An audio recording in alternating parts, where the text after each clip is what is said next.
SSC GD 2023 கேட்ட கேள்வி விடுபட்ட எண்ணை காண்கன்னு கேட்டிருக்காங்க. 0, 7, 26, 63 இங்க என்ன வரும்னு கேட்டிருக்காங்க. நம்ம இது பண்றதுக்கு முன்னாடி நமக்கு கியூப் என்னன்னு தெரியணும். கியூப் அப்படின்னா ஒரு நம்பரை அதே நம்பரை வச்சு 3 முறை பெருக்கணும். அதாவது 1 கியூப்னா 1 × 1 × 1, ஒரு ஒன்னா 1, ஒரு ஒன்னா 1 அப்படின்னா 1 கிடைக்குது. இதே மாதிரி 2 கியூப்னா 2 × 2 × 2, 2 2 4, 4 2 8. இதே மாதிரி வரிசை எடுத்து எழுதிக்கலாம்.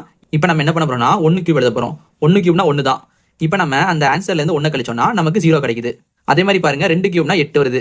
2 கியூப்னா 8. நம்ம 8ல இருந்து 1 கழிச்சோம்னா நமக்கு 7 கிடைக்குது. பாருங்க ஃபர்ஸ்ட் 0, ரெண்டாவது 7 கரெக்டா இருக்கா? இப்போ இதே மாதிரி அடுத்து பண்ணலாம். அடுத்து 3 கியூப். 3 கியூப்னா 27 வரும். 27 நம்ம இதுல இருந்து 1 கழிச்சோம்னா நமக்கு 26 கிடைக்கும். 26. அடுத்து 4 கியூப் வரும். 4 கியூப்னா 64. நம்ம இதுல இருந்து 1 கழிச்சோம்னா நமக்கு 63 கிடைக்கும். 63. இப்போ நம்ம இதே மாதிரி அடுத்து பண்ணலாமா?